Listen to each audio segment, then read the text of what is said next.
আপনারা যদি শান্তিপুর ঘোরালিয়ায় গিরিধারী আশ্রমে আসতে চান, তাহলে আপনারা শিয়ালদা থেকে আপনার শান্তিপুর লোকাল ধরে আপনারা চলে আসুন বাতনা স্টেশনে।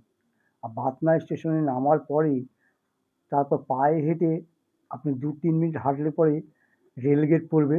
রেলগেট পার হলেই আপনারা দেখতে পাবেন গিরিধারী আশ্রম। আপনারা শান্তিপুর নামলেও আপনারা ওখান থেকেও টোটো করে আপনারা চলে আসতে পারবেন এই গিরিধারী আশ্রমে। শান্তিপুর ঘোরালিয়া বললেই আপনাকে নামিয়ে দেবে। আপনারা আশ্রমের ভেতরে প্রবেশ করার পরেই আপনারা দেখতে পাবেন চারিদিকেই রাধাকৃষ্ণের বিগ্রহ মূর্তি রয়েছে।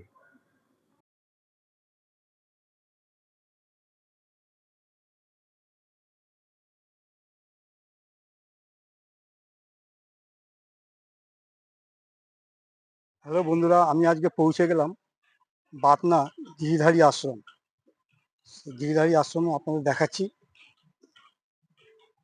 তারপরে আমি আপনাদের আবার পুরোটা জানাবো। স্টেশনে নামার পরেই আপনারা বাইরে বেরিয়েই বাঁদিকে টার্ন নেবেন, যেদিকে গাড়ি যাচ্ছে ঠিক সেই দিকেই আপনারা এগোবেন। তারপরেই দেখতে পাবেন, এই রাস্তাটা যাবেন না, বাঁদিকে রেলগেট পার হয়ে তারপর দেখতে পাবেন গিরিধারী আশ্রম।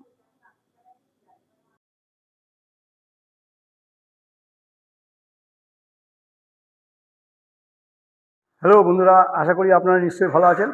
আমিও ভালো আছি। আমি আজকে আপনাদের সঙ্গে আমার পরিচয় করিয়ে দিই। আমি মৃত্যুঞ্জয় সাংস্কৃতিক চ্যানেল ইউটিউব। আমি আজকে চলে এসেছি বাতনা গিরিধারী আশ্রম। সেই গিরিধারী আশ্রমে ভিডিওটা পুরোটা করে দেখাচ্ছি, আপনারা পুরোটা দেখবেন। আশা করি আপনাদের নিশ্চয়ই ভালো লাগবে। আর এই মন্দির কখন খোলে, কখন বন্ধ হয় এবং এখানে ভোগ প্রসাদের কোনো ব্যবস্থা আছে কিনা, সম্পূর্ণ তথ্য পেয়ে যাবেন আমার এই ভিডিওর মাধ্যমে। আপনারা দেখতে থাকুন। আর যদি আমার এই ভিডিওটা আপনাদের ভালো লাগে, একটা লাইক করে দেবেন, কমেন্ট করবেন, শেয়ার করবেন বেশি বেশি করে। যারা আমার চ্যানেলে নতুন, প্লিজ সাবস্ক্রাইব করবেন, পাশে থাকা বেল আইকনটা বাজিয়ে দেবেন, তাতে করে সবার আগে নোটিফিকেশনের মাধ্যমে আপনাদের কাছে পৌঁছে যাবে আমার নতুন নতুন ভিডিওগুলো। আমি পৌঁছে গেলাম পাটনা গিরিধারী আশ্রম, আপনাদের দেখাচ্ছি, আপনারা দেখতে থাকুন। গিরিধারী আশ্রমের মেন গেট আপনাদের দেখাচ্ছি। এই ভেতরে প্রবেশ করার পরেই আপনারা দেখতে পাবেন রাধা কৃষ্ণের চারিদিকে মূর্তি রয়েছে দেওয়ালে।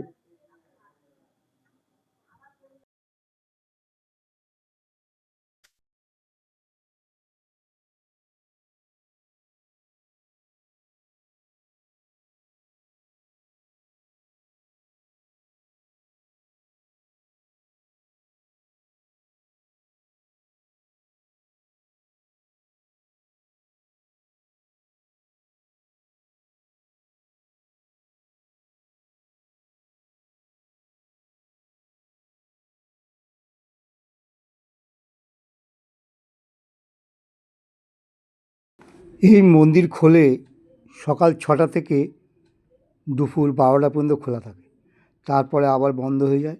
বিকেল 4টের সময় খোলে, আবার রাত্রি 7টা পর্যন্ত খোলা থাকে।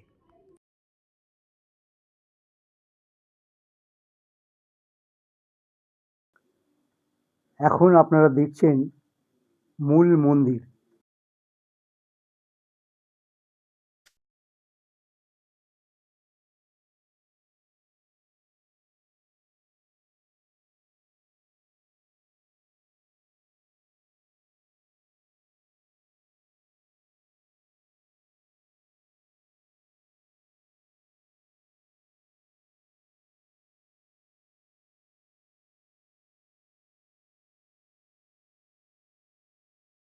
পাটনা কীর্তিবাস। আর এখানকার যে মন্দির গিরিধারী আশ্রম, সেই গিরিধারী আশ্রমে আমি এসেছি। আর এখানকার যিনি শিষ্য শিষ্য তাকে আমি পেয়েছি। আপনার নামটা কি? রীতা প্রামাণিক। রীতা প্রামাণিক। তিনি এই মন্দির সম্বন্ধে 2-4 কথা বলবেন, আপনারা শুনে নিন। বলুন। জানি তাই। এমনি মন্দিরটা, এখানে দুটো অনুষ্ঠান হয়, ভাগবত সপ্তাহ 10 দিনের পাঠ হয়, তারপরে গুরু পূর্ণিমা আর টুকটাক অনুষ্ঠান, অন্নপ্রাশন, সাধ, দীক্ষা এগুলা হয় মাঝে মাঝে। এই মন্দিরে ভক্তবিন্দু যেটুক পারে দেয়, আর বাবা তো অনুষ্ঠান করবেই, করে নিয়ে এসে মন্দির আস্তে আস্তে এই পর্যন্ত। আপনাদের মন্দির কখন খোলে, কখন বন্ধ হয়? আমাদের মন্দির 4টেতে খোলে, আবার 4টেতে আরতি করে ভোগ লাগায়ে মন্দির বন্ধ থাকে। আবার 7:30টার সময় খুলে ঠাকুর পুজো করে সেবা দিয়ে আবার দুপুরে 12টার সময় ভোগ লাগানো, মন্দির বন্ধ থাকে। আবার সন্ধ্যাবেলায় 7টার সময় আরতি, ভোগ লাগানো। এই মন্দির কত বছর হয়েছে? তাও তো অনেক বছর, 20-22 বছর তো হবেই, বেশি। আমি সঠিক জানি না। দাদু দিদার ধরেন না, এখন বাবার মা বাবা ছিল তখন তো মন্দির ছিল ওই ছোট করে তাল পাতার ঘর করে, ছোট রাধা কৃষ্ণ নিয়ে। তা বাবা আমার সেবা করতো মা। তারপরে বাবা একটা হারুয়াতে একটা বাড়িতে থাকতেন, গরুবাটে থাকতেন। তারপরে মদন মশাইয়ের বাড়ি একটা বলে, ওখানে থাকতেন কিছুদিন। তারপরে আস্তে আস্তে আস্তে আস্তে এখানে এসে বৃন্দাবনে ছিলেন। আস্তে আস্তে এসব করেছে, অনুষ্ঠান অনুষ্ঠান করে তারপরে মানে এসব নতুন করে এই নতুন মন্দির করে। তৈরি হয়েছে 2015 হ্যাঁ সালে, হ্যাঁ হ্যাঁ, এবং মন্দিরটা পুরনো পুরোনো ছিল, অনেক দিনের ছিল, 20-22 বছরের তারপরে ছিল। এইটা করেছে, নতুন করে সব কিছু হয়েছে 2015 সালে। প্রতিদিন প্রতিদিন না, যখন বাবা থাকে তখন 10-12 দিন প্রত্যেক দিন দুপুরে প্রসাদের আয়োজন। অনেক অনেক বড় অনুষ্ঠানে প্রায় প্রতিদিন 2000-1500 করে ভক্ত, 10 দিনে। আর এদিনকে গুরু পূর্ণিমা হলো, ওই দিনকেও 2000 ভক্ত। এই যে বুধবারের দিনকে গুরু পূর্ণিমা হলো, 2000 ভক্ত। না, আজকে গুরুদেব বৃন্দাবন। হ্যাঁ, এই গুরু ভাই। বৃন্দাবন চলে গেছে। হ্যাঁ, বৃন্দাবনে গুরুদেব গুরু ভাই ঠাই দিয়ে টাকা দিয়ে সবাই বৃন্দাবন আসবে। 15 দিন সেই নেতাজি কি হবে না, একটা কি আছে, 15ই আগস্ট, তার আগের দিন আসবে। ঠিক আছে, আপনারা শুনে নিলেন।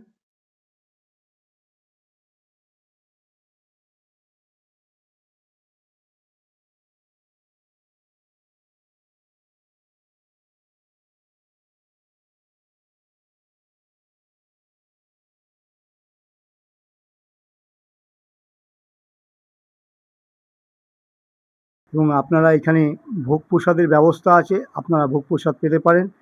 আগের থেকে জানাতে হবে এখানে মন্দিরে, তবেই তারা ভোগ প্রসাদের ব্যবস্থা করবে। এখানে যারা দূর থেকে আসেন ভক্তরা, এখানে থাকার ব্যবস্থা রয়েছে, অতিথি নিবাস আছে, এখানে থাকতেও পারবেন।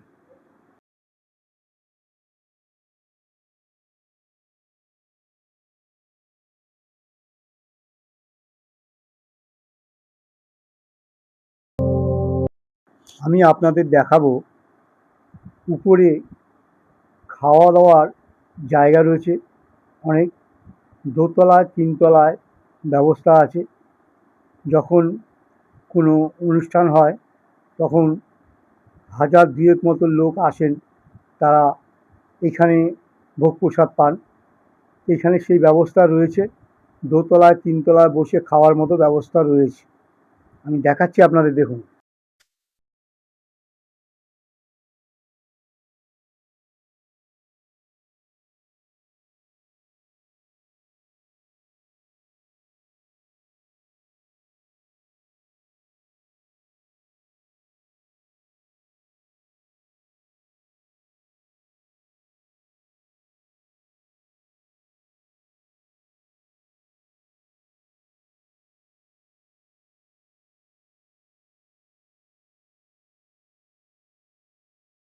কত বড় জায়গা! উপরে বেশি লোক হলে তখন উপরে বসিয়ে খাওয়ানো হয় ভোগ প্রসাদ। অনেক বড় জায়গা রয়েছে এখানে, কোনো অসুবিধা নেই। অতিথি নিবাস রয়েছে, থাকার জায়গা রয়েছে। খুবই সুন্দর একটা জায়গা, শান্ত পরিবেশ, নিরিবিলি জায়গার মধ্যে এই গিরিধারী আশ্রম। এখানে রয়েছে দেখুন অনেকগুলো কল রয়েছে হাত ধোয়ার জন্যে। কোনো অনুষ্ঠান হলে এখানে 5-6টা কল পরপর রয়েছে এখানে। তারপরে শৌচালয় রয়েছে, কোনো অসুবিধা নেই। নতুন করে সব তৈরি হচ্ছে এখানে।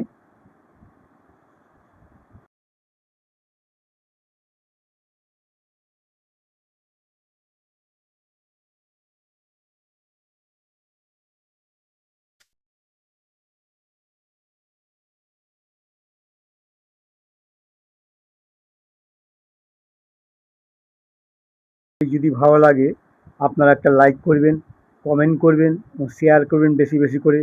যারা আমার চ্যানেলে নতুন প্লিজ সাবস্ক্রাইব করেননি সাবস্ক্রাইব করবেন, পাশে থাকা বেল আইকনটা বাজিয়ে দেবেন, তাতে করে সবার আগে নোটিফিকেশনের মাধ্যমে আপনাদের কাছে পৌঁছে যাবে আমার নতুন নতুন ভিডিওগুলো।